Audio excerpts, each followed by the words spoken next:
Hey guys. Hi, Hello. This is Brendan Kuty and Ryan Hatch. we're the Yankees beat reporters for NJ Advanced Media. Thank you for watching with us today. We're here to talk with you about some of the biggest storylines facing the Yankees here in Tampa at spring training. Ryan, so far pitchers and catchers have reported. Who do you think is the most important pitcher here at camp? It's got to be Tanaka, isn't it? I mean, we every single day since we've been on the beat has been whether he's going to stay healthy or not. So far he has, and he looked good today when he threw the bullpen. What'd you think? I would agree. Tanaka's absolutely a pitcher to watch here.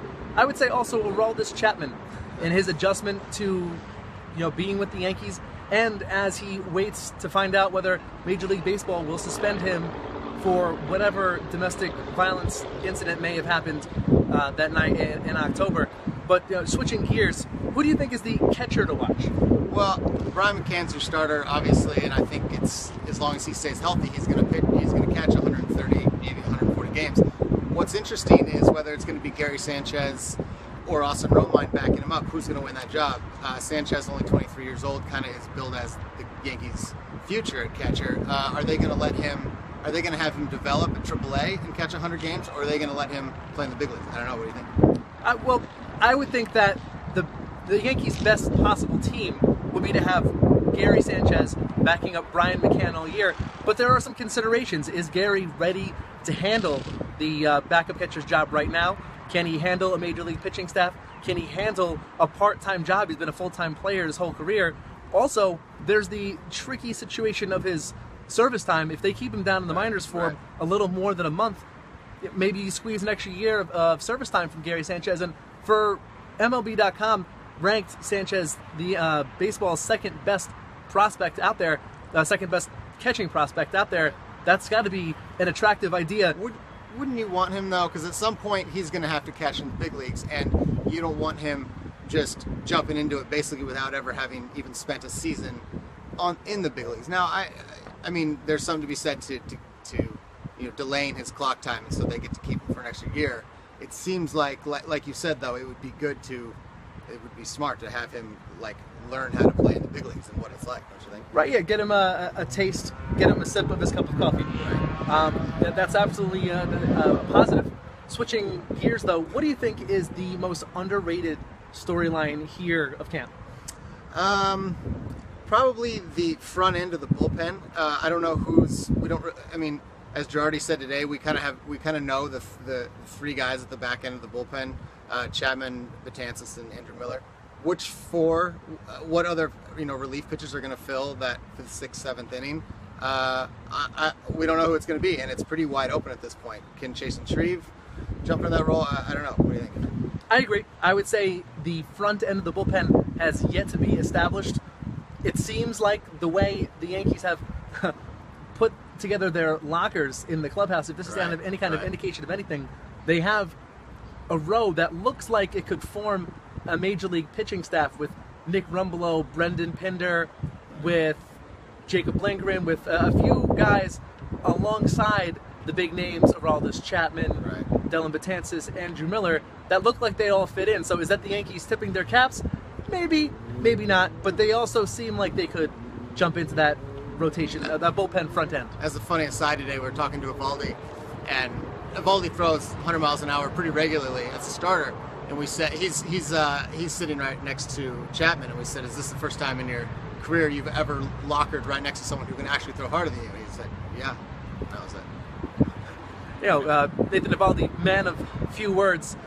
What do you think is the most overblown storyline so far? What's getting way too much attention? Well, I think it's really easy to focus on how much pitchers are throwing and whether or not innings limits need to be addressed. And I go back to what Girardi said a year ago. He said, if you anticipate a pitcher is going to have an innings limit coming up in the season, why not sit him out for the month of April? And I thought that was kind of easy to say back in September when he didn't really have this issue. And now that we're here, there are no plans whatsoever to sit Severino or anyone else out for the month of April. I think we can just kind of let it go, and I think they aren't going to sit any of their main starters to start the season. I don't know why they would. Right. For me, I think it's the rotation situation.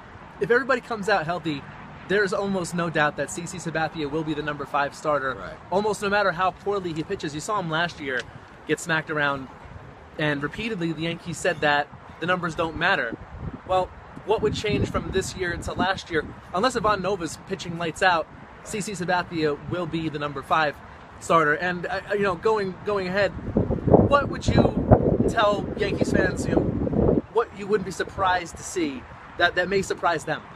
I wouldn't be surprised to see Andrew Miller reprising his role as a closer here and there. Chapman can't throw every single day, and especially if Chapman's going to start the season suspended by Major League Baseball, Miller's going to be the closer, and it wouldn't shock me if in September Miller had 10 to 12 saves. I don't think, we know Dellin Betances throwing the 7th, Miller's throwing the 8th, and Chapman has the 9th. I don't think it's going to break down that way every single time. That's mine. I completely hear you on that one. That does make sense. I would say I wouldn't be shocked if Jacob Lindgren ends up the Yankees' number 4 reliever behind their big 3. Lindgren earned the nickname of the strikeout machine, the way he blazed through the Yankees minor league system. Right. He has as good of a chance as anybody to establish himself long-term in the Yankees bullpen, and soon. He was drafted with the 2nd round pick, and you wouldn't really think that most relievers would go that high, but the Yankees, you think they know what they're doing, and he looks like a guy who could rise quickly and establish a spot. We talked to him today, and he looked good last year before he got hurt. And that quick, that sharp left arm he has, it reminds me of Billy Wagner, if you can recall. But anyway. Well, now guys, this is our first time recording this, displaying ourselves on our Facebook account. I see a lot of comments in the comment section, but I can't read them because our selfie stick is so long. Maybe we shouldn't read them. I don't know. Well, no, we're gonna pull it in real close. We're gonna get real close here, guys. Okay, who cares? All right. Well, Fair. Go Phillies. Fair. I like that. Go Mets. Let's go Mets. I've All right. been hearing, Well, I heard that the Mets had like 1,000. Had like 200. I think that was an underestimate. But it seems like, yes, I agree that seems to be a little more fervor around the Mets this year. Hey, guys, if you guys are watching, have you guys been able to hear us okay? I think so. Just give me a yes, give me a no. How does Judge look? I saw Judge walking through the bowels of stadium today. I haven't seen him on the field, and position players report the 24th, I believe. So sometime next week we'll have more on those guys. Mike, NJ.com, thanks for telling us that you can hear us well. Aaron, we haven't seen him hitting. Pitchers and catchers have only reported. We've spent our time over here at the major league section. Minor leagues are across the street, right. But the man is as big as ever, and he's spent the offseason working on pitch recognition. That's kind of what his bent has been. While he was at AAA last year, he had a hard time with breaking stuff away. Understandable for a guy who's 6'7".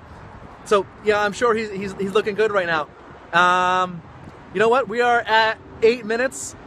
We're gonna call it a day here. And we got some stories to write. We got things to do. So thank you for watching. Thank you for reading. Thank you for listening. And we'll do this better next time. Bye, guys. Thank you. And we're gonna have an awkward pause here because we can't figure out how to turn